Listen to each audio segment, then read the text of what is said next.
Olá, Olá, tudo bem? Boa noite. boa noite. Tá me ouvindo bem, Evelyn? Tô te ouvindo bem. Você Eu tá me também tô te ouvindo bem. Tô te ouvindo bem. O pessoal tá entrando. Boa noite para todo mundo que tá entrando agora. Sejam todos bem-vindos. Evelyn, seja muito bem-vinda. Nós estamos muito felizes e na noite de hoje aprender um pouquinho mais de espiritismo com você, viu? Muito obrigada, fico muito feliz pelo convite do Lar do Coração. Que bom estarmos juntos e falando sobre a culpa, que quem não a tem de alguma forma. Então, é É. sempre um tema bem interessante para refletirmos. Muito obrigada pelo carinho.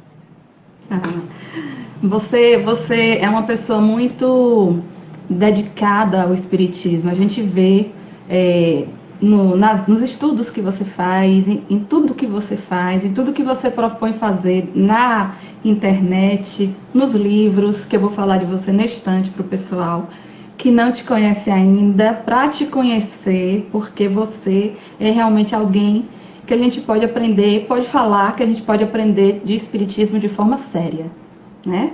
Então, nesse momento, eu convido a você e a todo mundo que já entrou para fechar os olhos, elevar os nossos pensamentos a Deus, aquietar a nossa mente, o nosso coração e falar com Deus. Deus, Pai amado, aqui estamos reunidos, Senhor, necessitados de Ti, da Tua presença bondosa, do Teu sussurrar em nossos ouvidos, nos direcionando o melhor caminho a seguir. Que possamos, Senhor, estar atentos aos Teus sinais, porque distraídos que somos, muitas vezes não percebemos o Teu sussurrar e optamos por um caminho errado que nos traz dor, sofrimento, mas que possamos também ter a sabedoria de que, apesar da dor e do sofrimento, nós podemos extrair lições e ensinamentos. Abençoe Evelyn, que ela seja sua porta-voz, trazendo para nós as mensagens que nós precisamos ouvir. Que essa mensagem não fique guardada apenas no nosso coração, mas reverbere em nosso corpo, nosso espírito, ao ponto de colocarmos em prática no cotidiano dos nossos dias. Dá-nos a tua paz e abençoa-nos hoje, amanhã e sempre, que assim seja. Então hoje o Lado Coração tem a alegria de receber Evelyn Freire de Carvalho, que é procuradora do Ministério Público do Estado do Amazonas, professora, escritora, influenciadora digital espírita, estudiosa da doutrina espírita há mais de 30 anos, idealizadora do portal Conhecendo o Espiritismo no YouTube, tá lá no YouTube, que tem vários cursos online. E Evelyn tem vários livros publicados, que inclusive eu vou adquirir. Doutrina Espírita, Sem Segredos, Imortalidade da Alma, A Morada dos Espíritos e Suas Leis, Desmistificando a Mediunidade, Notas Celestes, Unidos por Laços de Amor. O que é a Casa Espírita? Bíblia Sagrada, um olhar espírita. Ajuda-te, que o céu te ajudará, que tem um lançamento previsto para agora no mês de novembro. E para falar sobre a gente, sobre como lidar com a culpa, acho que esse sentimento que todos nós temos a satisfação de ter Evelyn aqui. A palavra é sua, meu bem. Obrigada, minha linda.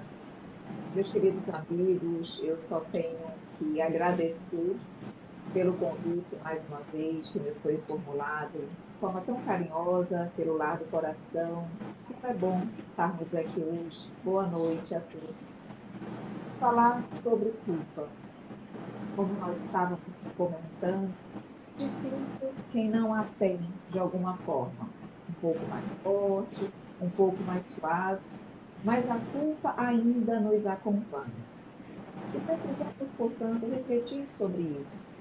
Porque quando ela se torna exagerada, desequilibrada, ela nos traz realmente dor, sofrimento e doenças psicológicas e também físicas. Então, o primeiro raciocínio, primeira reflexão que eu trago para todos nós é que possamos lembrar que errar ainda faz parte da nossa condição humana e que nós, como já sabemos, estamos objetivando o progresso. Um dia chegaremos à condição de espíritos perfeitos, mas até lá há um grande caminho a percorrer. Caminho esse de erros e acertos. Os erros são mecanismos, são aprendizados, são instrumentos mesmo para o nosso aprendizado, para o nosso progresso. Então, ainda vamos errar. Precisamos ter consciência disso. Logo, se sabemos que ainda vamos errar, que ainda somos imperfeitos, precisamos saber como lidar com o erro. A culpa vem de uma ausência de interpretação, entendimento, equilíbrio diante do erro. Então, errar ainda faz parte da nossa condição? Sim. Então, como tenho que agir diante do erro? Como fazer com que esse erro não me maltrate e não me adoeça? E aí nós vamos refletir sobre dois sentimentos que estão diretamente ligados ao erro, que é a culpa e o arrependimento. São sentimentos idênticos e não trazem consequências idênticas. Por quê? Vamos examinar. A culpa, ela tem um caráter extremamente negativo e pernicioso, porque ela paralisa a criatura. Ela evita que a criatura cresça, caminhe. A criatura se sente, o ser humano se sente tão infeliz, tão culpado, tão sem merecimento, que ele se condena, ele já evita o julgamento, e ele realmente se torna uma vítima de si mesma. Ou seja, como ela paralisa a criatura no tempo, nós ficamos ali soterrados naqueles desacertos, naquele desequilíbrio, e acabamos que impedimos nós mesmos, impedimos o nosso crescimento, a nossa evolução, o nosso caminhar. E é bem diferente do arrependimento, porque o arrependimento se distingue da culpa em que sentido?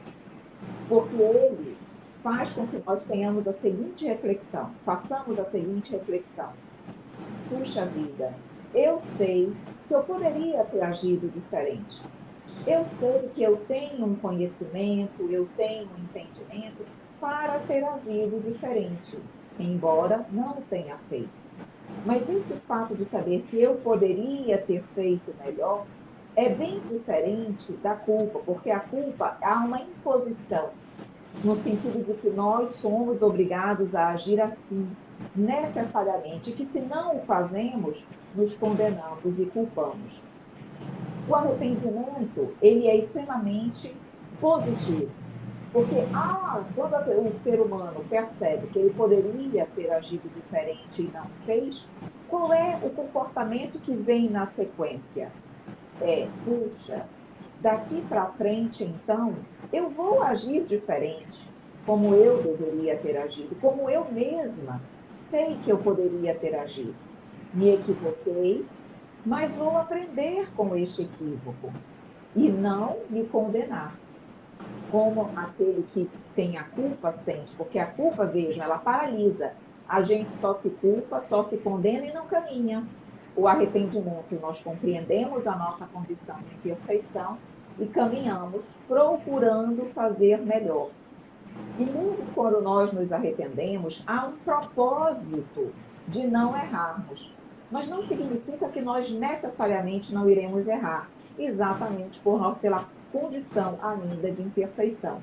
Então eu me arrependo, mas continuo no esforço constante de mudar e de crescer. Quando nós estamos estudando sobre a culpa, é muito interessante nós abordarmos um pouco Joana de Ângeles, porque ela trabalha de forma sublime esses sentimentos, essas emoções que envolvem a criatura. E tem um livro de Joana de Ângeles que se chama Conflitos Existenciais. E nesse livro ela traz exatamente as causas psicológicas da culpa. Porque nós sentimos culpa, mas muitas vezes é uma culpa que nós não sabemos nem de onde vem. É um sentimento que já está conosco, como se a todo momento nós nos sentíssemos responsáveis por algo e não sabemos muito de onde vem. Então, ela nos diz que, claro, inicialmente vem das nossas sombras escuras, do nosso passado, dos nossos erros, dos nossos equívocos, de situações que nós cometemos no ontem, que não foram muito bem trabalhadas, não foram absorvidas, não foram reparadas pelo espírito, e ele traz esse sentimento para a atual existência. Então, mesmo que ele não saiba exatamente por quê, ele sente uma culpa de si mesmo que o acompanha na atual existência. Então, com o esquecimento do passado, você não identifica claramente o quê, mas a culpa vence a barreira do tempo. Essa é uma causa psicológica da culpa. Mas ela diz que essa culpa, se não vem de um passado, pode iniciar-se na atual existência. Pode ter origem na infância, às vezes em função de uma educação que não é adequadamente ministrada. E aí a pessoa, em função dessa educação mal direcionada, ela começa a criar uma raiva de si mesma. E essa raiva vai fazendo com que ela se condene, ela se ache incapaz, ela se ache realmente responsável pelas coisas e com isso não caminhe, porque ela nunca se acha boa o suficiente. E então, em função disso, ela também trabalha não, ela acumula essa culpa na atual existência.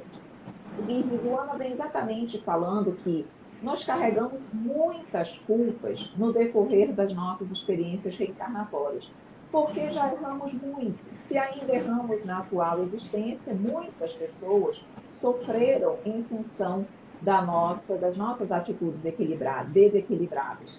E como ainda estamos em processo de evolução, ainda não aprendemos esse comportamento saudável, que é arrependimento eficaz e não culpa paralisante. Ela diz que essa compreensão do erro só com o tempo que nós vamos adquirindo. E como nós ainda estamos nesse processo, ainda nos sentimos muito culpados.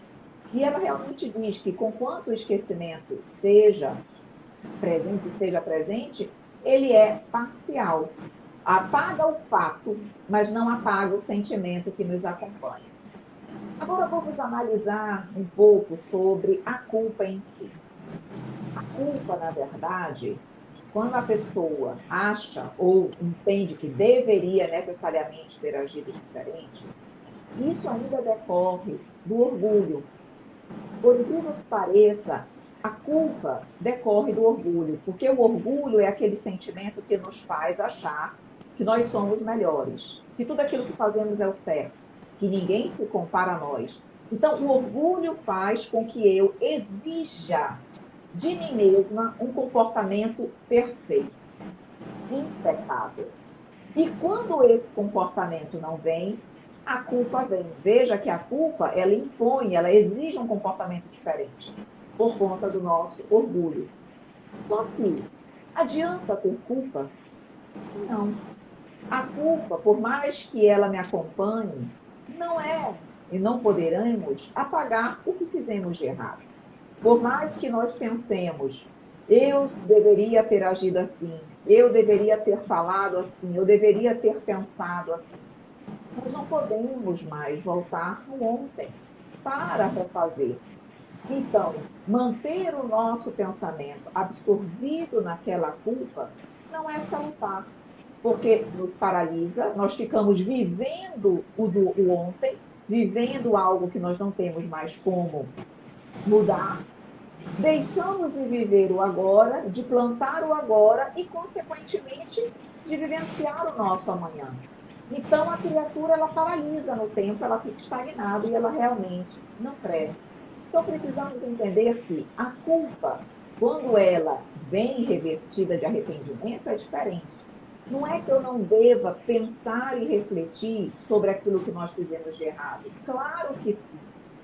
Mas, como nós já dissemos, uma reflexão salutar, que me ajude no amanhã, no agir de forma diferente. E lembrando sempre, somos seres ainda imperfeitos e não temos como agir com perfeição. Esse complexo de onipotência decorre ainda do nosso orgulho. Precisamos lembrar que só Deus é perfeito. Até mesmo quando chegarmos à perfeição, teremos a perfeição relativa, que é absoluta, só Deus. Então, trabalhar esse orgulho que ainda envolve os nossos corações. Ou seja, temos muitas expectativas do que deveríamos ser, do que gostaríamos de ser, e quando essas expectativas não são alcançadas, nós nos frustramos. Talvez algumas pessoas estejam pensando ou refletindo o seguinte: puxa, Evelyn, mas não é só por isso que eu sinto culpa. E uma culpa que me acompanha também.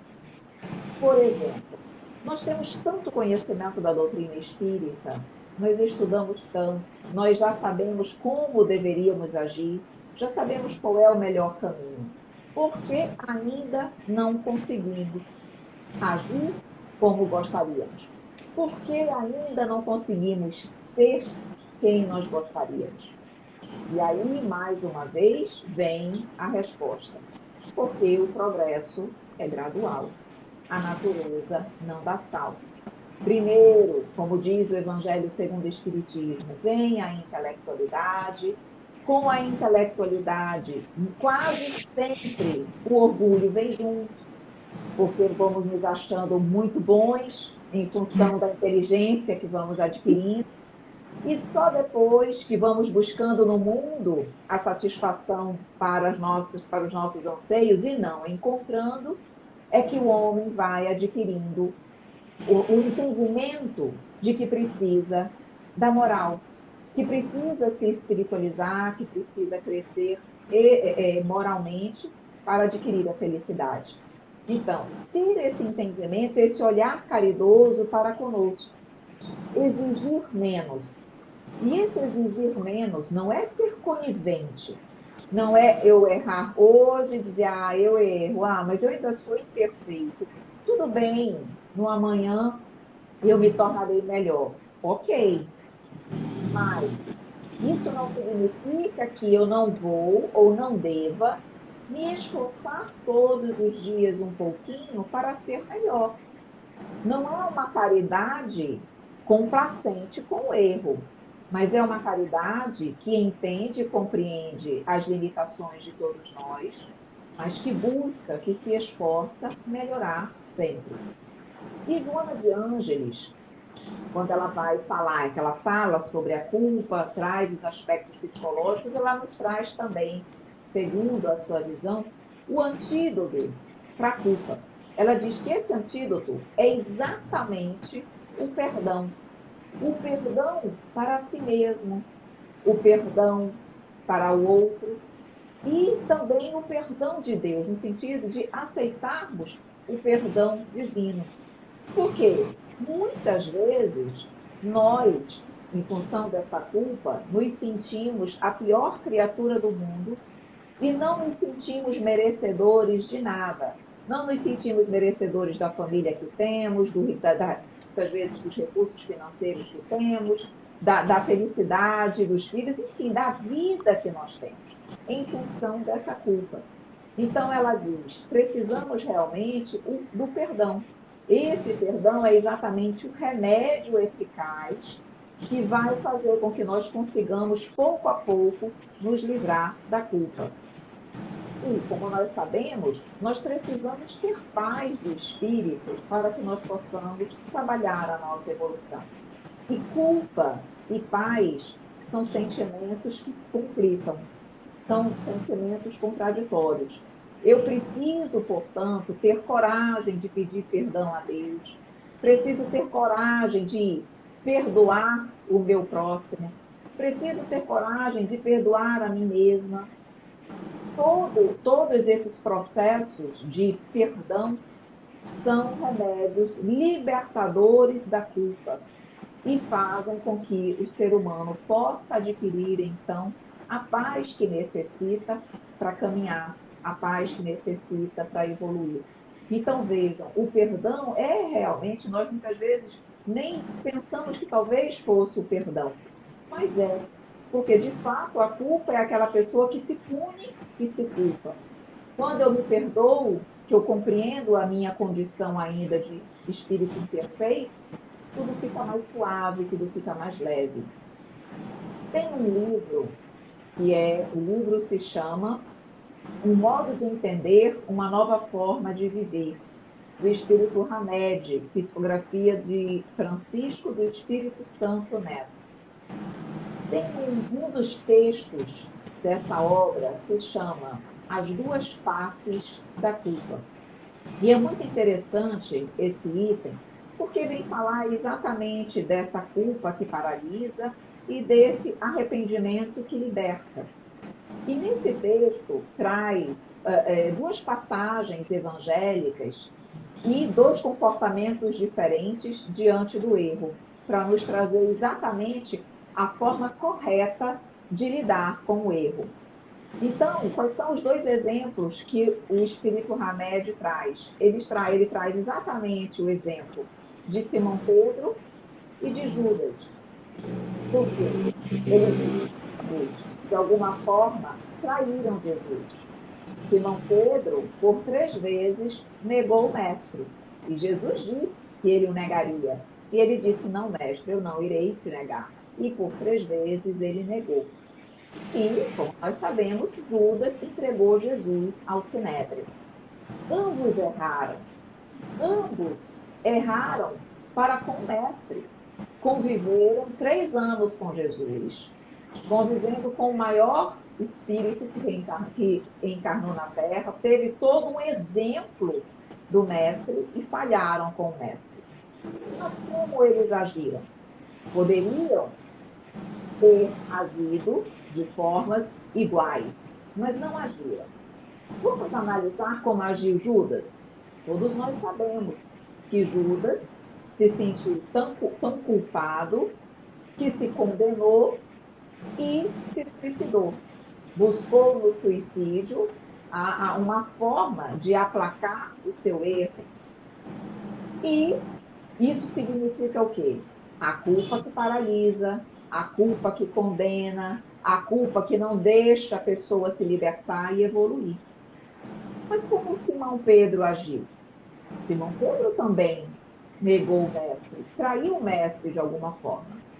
Mas ele soube utilizar o arrependimento eficaz. Ele se arrependeu e como ele agiu? Vivenciando cada vez mais o Evangelho.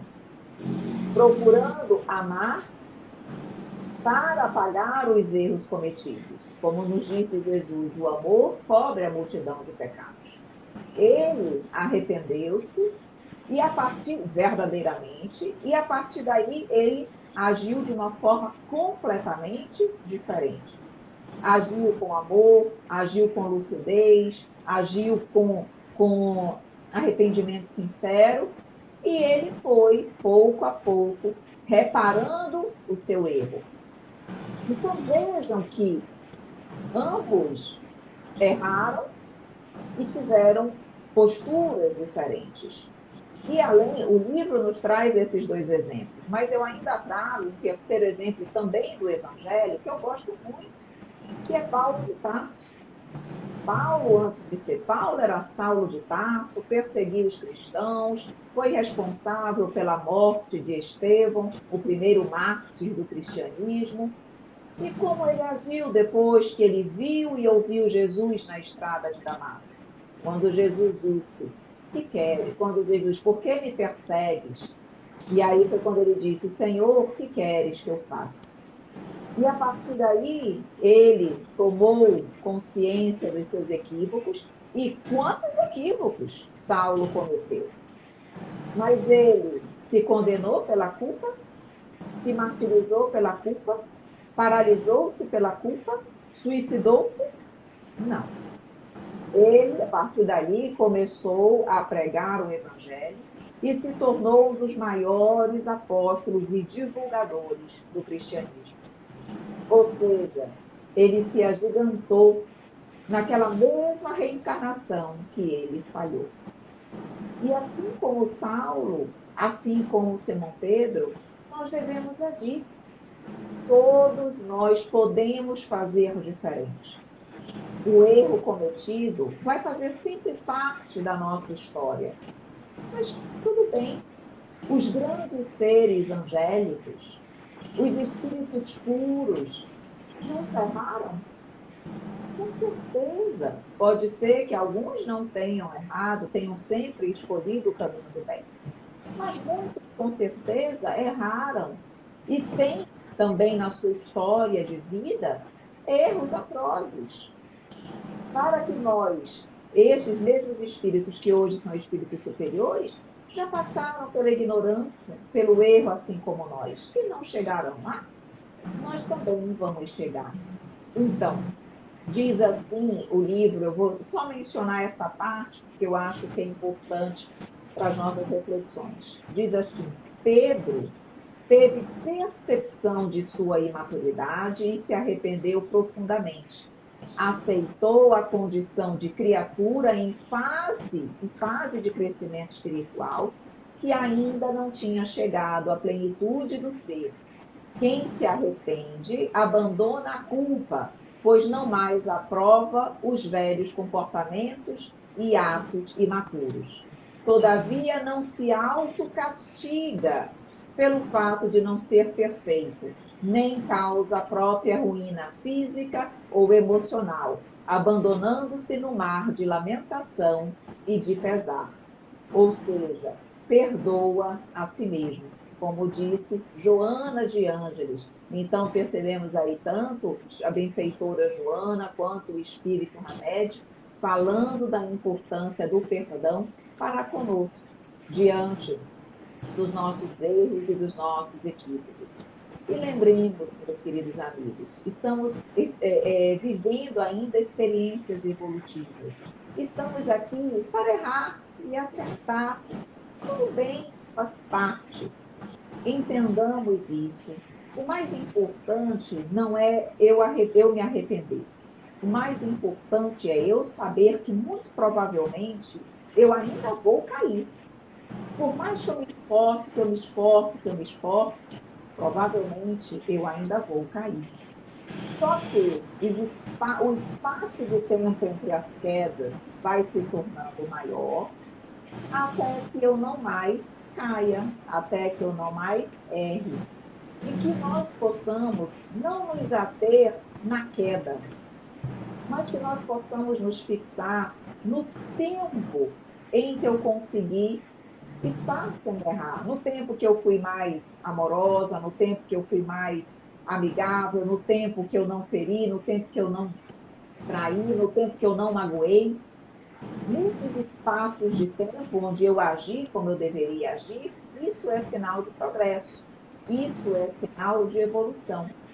Então, nem sempre aquilo que nos parece negativo, de fato é um caminho preparatório para um amanhã mais feliz.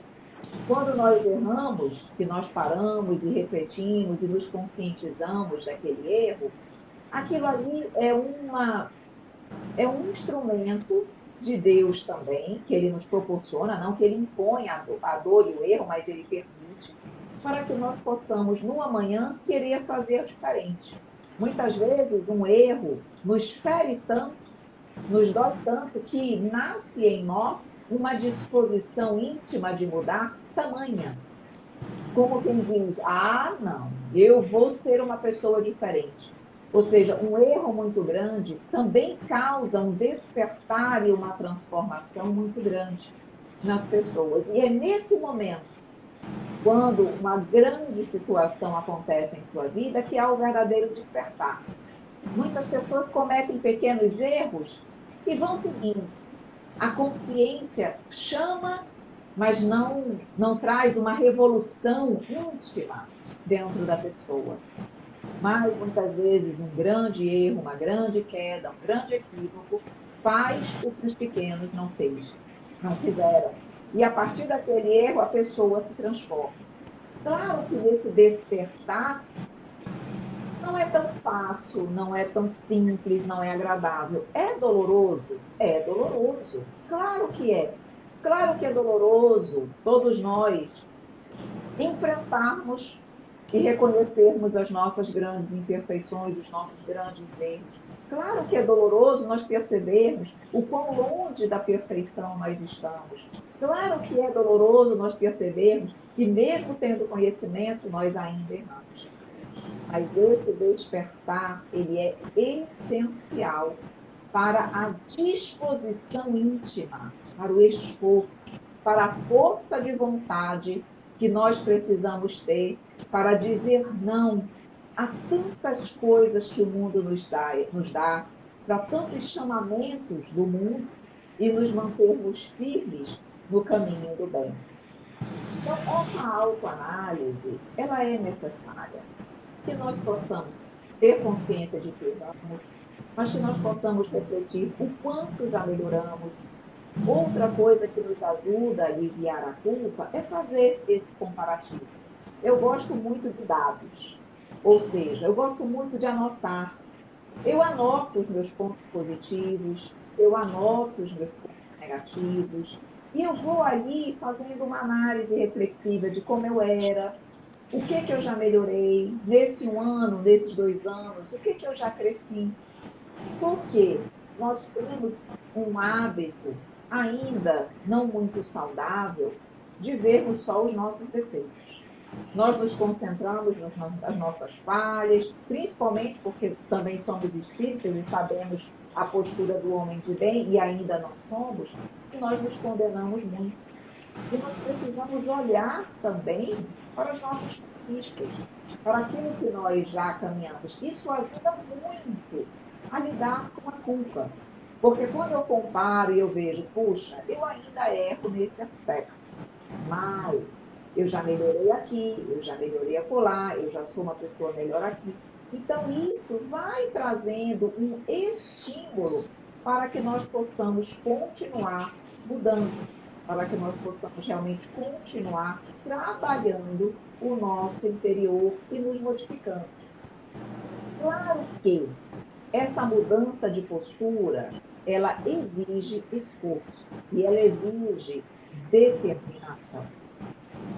Porque todos nós queremos ser espíritos mais evoluídos, mas precisamos realmente estarmos preparados para os enfrentamentos do mundo, para os chamamentos do mundo, para que naquele momento eu possa dizer, não, eu vou optar por novas ações, eu vou optar por um novo modo de pensar e de agir. Não é fácil, porque, olha, na verdade, viver no mundo é sempre um grande desafio. Porque nós queremos ser pessoas melhores, nós queremos, mas o mundo nos chama para o inverso. Nós queremos ser pessoas melhores, mas as coisas do mundo ainda nos seduzem. Nós gostamos dos prazeres do mundo. Nós queremos viver num mundo mais feliz. Nós queremos ser espíritos mais elevados e que vão ter condições de viver em mundos mais felizes. Só que nós ainda não conhecemos esses mundos mais felizes, porque nós ainda não chegamos lá. Então, nós só temos a razão a nos dizer, olha, esse mundo é assim. Mas nós não temos ainda a vivência real. Nós ainda não estivemos lá para lembrarmos, para termos aquela emoção de um mundo mais sublime, mais elevado. A lembrança que nós temos ainda gravada dentro do nosso ser é do mundo material, é dos prazeres do mundo material. Então é disso que eu sinto saudade, porque é isso que eu conheço.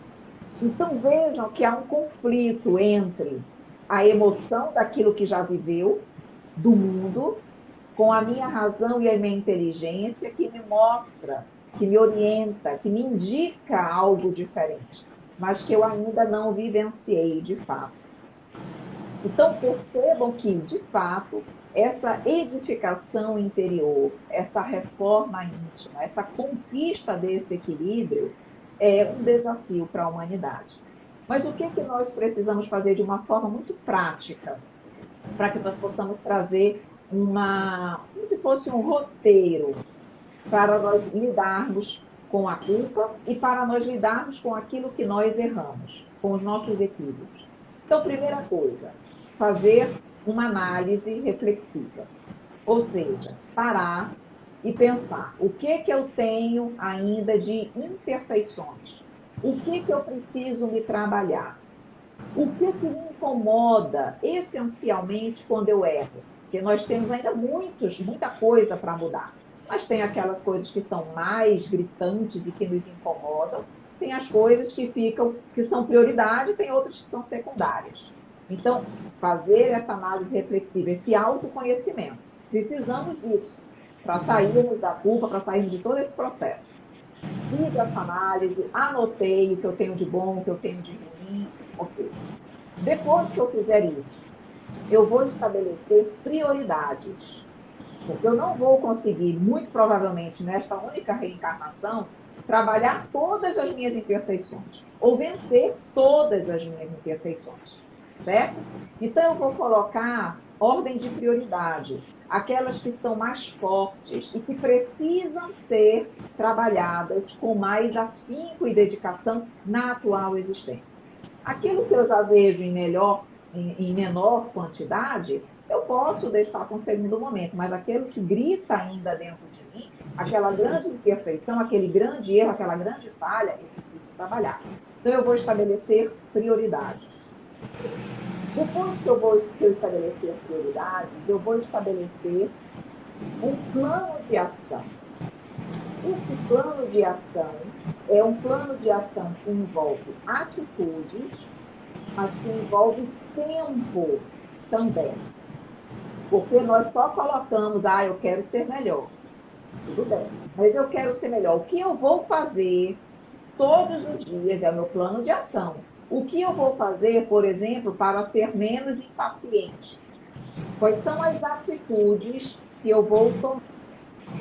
E o tempo que eu espero ser menos impaciente. Não é com uma semana, é com 2 semanas. Eu preciso dilatar um pouco esse tempo, porque senão vem a frustração, vem a culpa, vem a paralisação. Não vou mais tentar, não consigo. Eu falho sempre. Calma. Em quanto tempo você colocou? 1 mês. Puxa, vamos colocar aí uns 6 meses, 1 ano, vamos alargar. As grandes e as mais difíceis, coloca a reencarnação inteira. Eu quero sair daqui melhor do que eu cheguei. Mas não precisa ser então complexo. Aí, quando você estabelece um plano de ação com atitudes, porque a gente tem que saber, de manhã eu vou fazer tal coisa, eu tenho que estabelecer uma atitude positiva para vencer aquela atitude, aquela minha fragilidade negativa. É o plano de ação. Então, um plano de ação e um tempo. Claro que as grandes imperfeições eu vou precisar de um tempo maior. Então, coloca logo a tua reencarnação inteira. Mas as mais tranquilas, coloca 1 ano, 2 anos, meses.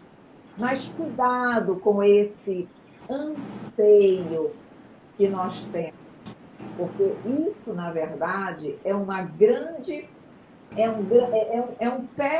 Um tiro no nosso próprio pé. Porque nós provavelmente não vamos conseguir, vamos nos frustrar e vamos nos culpar e vamos nos sentir, então, incapazes, imperfeitos e não merecedores do amor do Cristo e de todas as coisas boas. Então, quando eu estabeleço esse plano de ação, com tempo e atitudes, e o último é começar a agir. Sair da teoria e colocar em prática. Por isso que eu gosto de anotar o que eu fiz, o que eu não fiz. Isso aqui está muito difícil, vou alargar o tempo. O que eu posso fazer para ajustar? Como nós fazemos, muitas vezes, os nossos planejamentos de trabalho, os nossos planejamentos de concurso, precisamos fazer um planejamento do nosso progresso espiritual. Nós não temos as nossas metas profissionais, precisamos ter as nossas metas espirituais e precisamos, portanto, estabelecer esse plano de ação. Então, depois da teoria, aí eu vou para a prática. Então, isso são, claro, dicas que nós vamos tentando fazer para que nós possamos nos livrar da culpa. E o que nos diz a doutrina Espírita e Jesus? O amor cobre a multidão de pecados. Então, é começar realmente a buscar a caridade, buscar as nossas leituras edificantes, buscar orar mais para que nós possamos perceber mais as influências positivas e, com isso, nos desconectarmos dos espíritos inferiores que nos conduzem para o erro. É precisar pensar mais antes de agir, ter um pouco mais de serenidade e cautela. Precisamos, se possível, se necessário, buscar a ajuda das casas espíritas, as palestras, os cursos. Na verdade, tudo que nós pudermos fazer para facilitar essa reforma íntima, nós devemos. Porque não é só uma coisa responsável pelo sucesso e pela evolução do nosso ser. São vários. É uma leitura, é uma oração, é uma presença no centro, é o ouvir de uma palestra, é uma ação caritativa, enfim, é um tempo que eu reservo, por exemplo, para nós estarmos aqui na live, vendo e repensando. Tudo isso, de uma forma conjunta, é realmente suficiente para nos ajudar a lidar com a culpa. Mas, essencialmente, nos perdoar, entendermos a nossa condição, trabalharmos esse orgulho que exige de nós perfeição que ainda não temos e compreendermos que, com o esforço, todo dia um pouquinho, nós vamos conseguindo vencer as nossas dificuldades e as nossas limitações.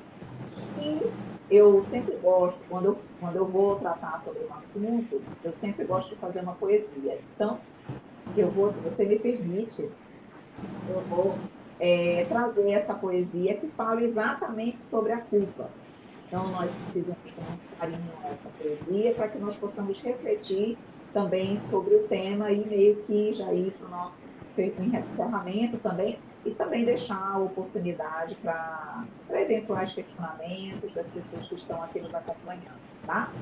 Bom, a poesia diz assim: a culpa. Errar é humano, negar isso, desumano. Somos seres imperfeitos. Natural termos defeitos. O problema não é errar, mas na culpa se encerrar. Ela paralisa a criatura, traz grande desventura. Na crença do pecado irreparável, o homem sente-se miserável. Esquece que Deus é amor, não nos criando para a dor. Diante da culpa, como agir? É a pergunta a nos afligir. Para responder à questão, basta lembrarmos do perdão. Eis o antídoto precioso para o proceder vicioso. Sendo o homem piedoso, sentir-se-á esperançoso. Com real arrependimento, adquire discernimento. Aprende com o negativo, cresce de modo gradativo. Pedro suplantou a culpa. Judas usou-a como desculpa. Qual o exemplo a seguir, se não quisermos falir? Reforma íntima e caridade garantem bela prosperidade. Retiram do coração a dor, nele deixando somente o amor. Obrigada. Que lindo! De sua autoria? Sim. Lindo, linda poesia. A sua fala me remeteu a vários pensamentos. Diogo faz uma pergunta aqui. Qual é a diferença entre essa culpa paralisante e a voz da consciência nos alertando sobre algo? Excelente a pergunta do Diogo. Tudo bem, Diogo, querido? Veja, num primeiro momento, vai ser sempre a nossa consciência. Porque a nossa consciência, ela não é muda. Antes mesmo de nós fazermos o ato equivocado, a consciência já nos chama. A consciência já nos diz que isso não está certo. Porque nós temos a lei de Deus na nossa consciência, então a consciência não falha. Então ela vai nos avisar. Depois que nós cometemos a atitude equivocada, ela continua a nos avisar. Isso é salutar. Agora, o que muda é como nós vamos agir a partir daí. A consciência me alertou. Eu preciso parar e refletir se aquilo é um arrependimento sincero ou se aquilo ali é um sentimento de culpa, mas que não me movimenta, não me faz sair da inércia. A culpa, ela simplesmente, ela está ali, mas ela não parte para a ação. Ela só é um pensamento condenatório na nossa mente, que faz com que você não faça mais nada, que você não se ache merecedor de nada, que você não caminhe. Então, a consciência sempre vai estar presente, mas a partir daí eu preciso parar e pensar, ok, errei, me arrependo. Eu não quero mais fazer isso? Não, eu não quero mais fazer isso. Então, o que eu posso fazer para não mais agir assim? Quais posturas, quais condutas, como eu devo proceder para não mais agir assim? Vejam que isso, o arrependimento, ele exige mudança de atitudes. Ele exige uma ação diferente, ele exige uma ação. E você não fica na inércia. Quem se culpa nem faz o bem e não faz mais nada. Só fica se sentindo a vítima de si mesma, porque não se perdoa e não se condena. Então, a diferença, como analisar a questão da consciência? A consciência sempre vai estar presente, sempre. O que eu não posso é deixar que fique só na consciência e que não se reverta em atitudes positivas, no bem e realmente no sentido de não mais cometer aquela mesma atitude. Porque ainda tem isso também. Eu faço o erro, eu cometo o erro, aí eu não consigo me livrar daquele erro, continuo conscientemente fazendo aquele erro, e para compensar eu faço mais o bem. Vou dizer, meu Deus do céu, já que eu não consigo deixar de errar, então eu vou pelo menos fazer mais caridade, para ver se equilibra a balança. Tem isso também. Aí eu continuo no erro, fazendo as mesmas coisas, mas pelo menos estou fazendo bem. Também não é esse o comportamento. Isso não é arrependimento eficaz. Isso, na verdade, eu estou querendo barganhar com a justiça divina. No sentido de dizer, olha, papai do céu, eu estou fazendo mal, não consigo sair daqui, tá? Mas em compensação, estou fazendo bastante bem. Não, gente. Uma coisa que eu vou explicar para vocês aqui. Não é o objetivo em si de todos nós estarmos aqui, não é o trabalho que eu desenvolvo. O objetivo em si não é o trabalho. O objetivo em si é a transformação do homem. O trabalho, todos os trabalhos caritativos, tudo aquilo que nós fazemos, na verdade, são instrumentos para a minha própria educação. São instrumentos para que eu me transforme. Então, de nada adianta eu ter uma ficha gigantesca de trabalhos caritativos e não me transformar. Eu vou chegar lá no plano espiritual com uma ficha de trabalho enorme e imperfeita igual. Porque o objetivo em si não é o trabalho, mas a transformação. Então, não adianta querer barganhar. Antes de eu fazer um trabalho de forma sincera e me reformar intimamente, do que tentar fazer isso. Então, isso não é um arrependimento eficaz. O arrependimento eficaz é aquele onde eu me esforço para não mais cometer aquele erro que eu sei que não devo mais fazer. Exatamente. Você me lembrou quando você falou dos dados, que você gosta muito de anotar dados, você me lembrou de Santo Agostinho, que todo dia, à noite, antes de se deitar, ele anotava os pontos positivos, os pontos negativos e fazia uma reflexão de como foi o dia dele e o que ele teria que mudar no dia seguinte, exatamente o que você colocou. E uma outra questão, Evelyn, que eu acho que a gente tem que trazer é que existem situações que eu demoro um dia para perdoar.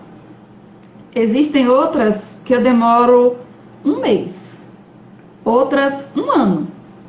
outras a vida inteira, outras eu tenho que levar para outra existência para perdoar.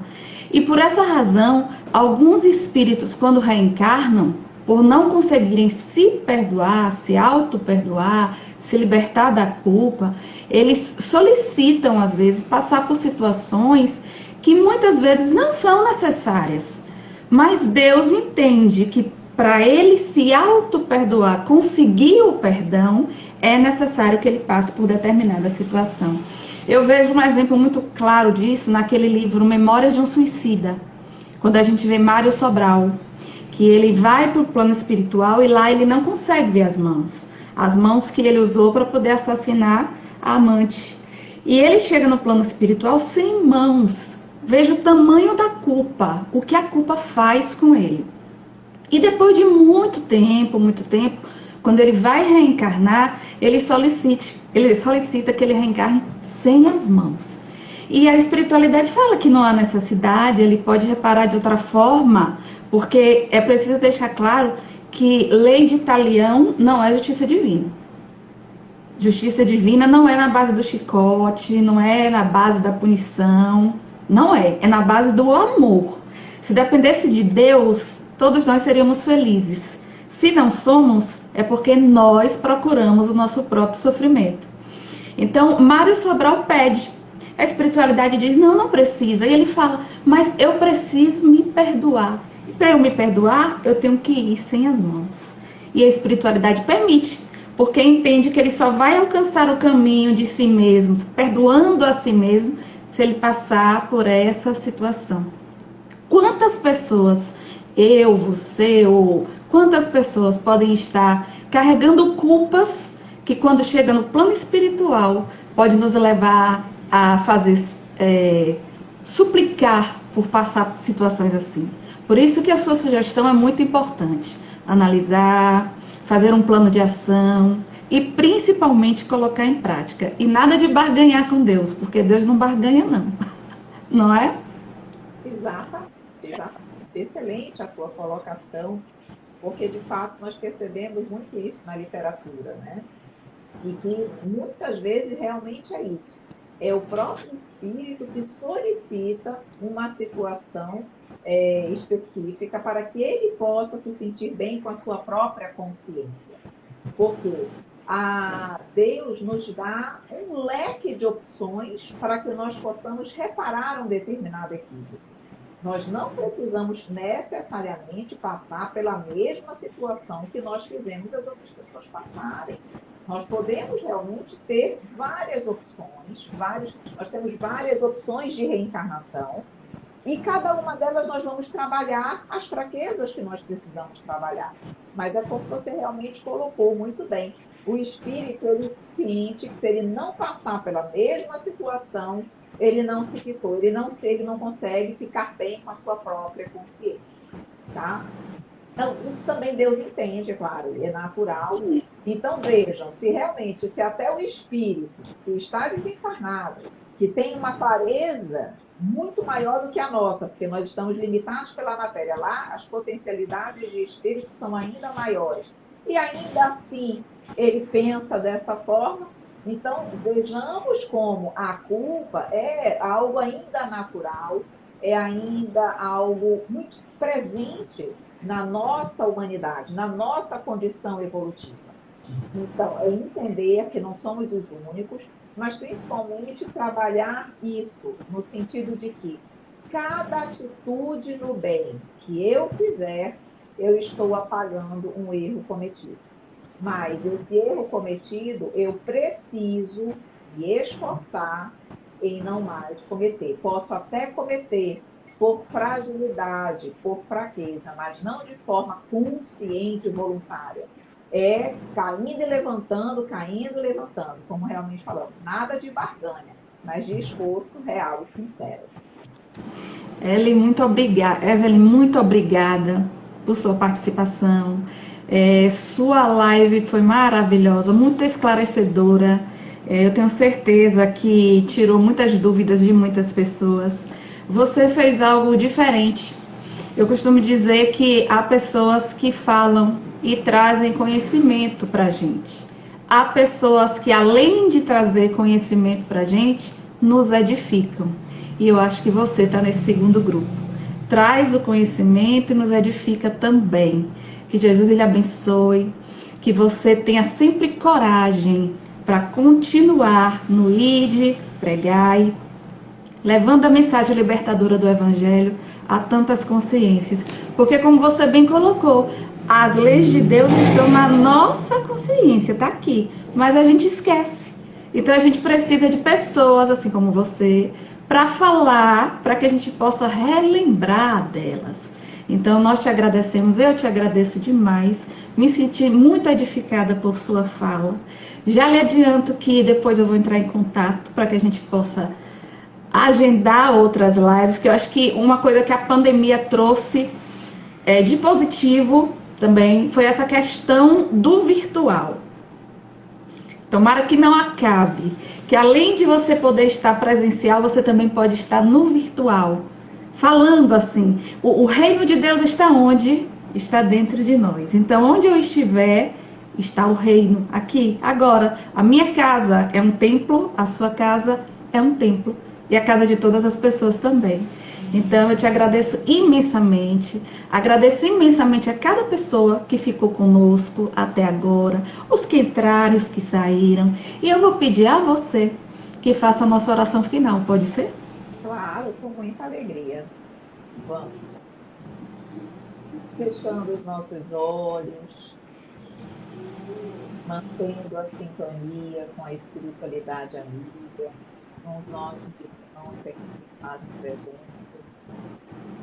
Que todos nós, Senhor, tenhamos a oportunidade de refletir um pouquinho mais sobre a culpa, sobre o comportamento que cada um de nós tem diante dos nossos erros, e principalmente, Senhor, lembrar que o amor é o sentimento divino, é o remédio para todas as dores e todos os males da humanidade.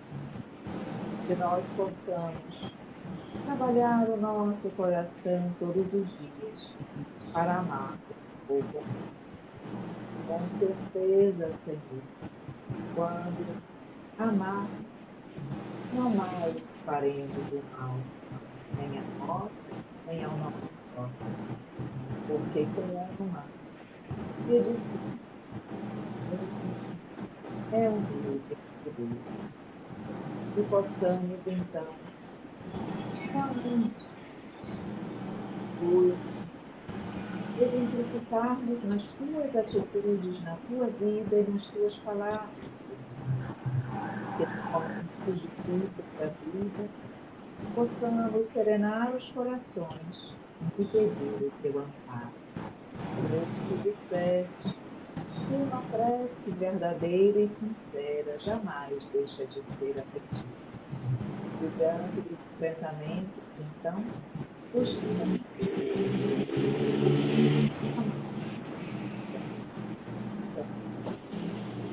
Que assim seja.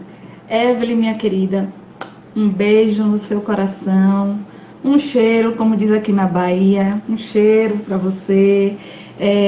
Te desejo paz, paz para você, paz para sua família. E desejo paz também para cada uma dessas pessoas que ficaram conectadas com a gente. E que a gente possa estar juntas novamente, mesmo que seja virtualmente, logo, logo. Deus te abençoe.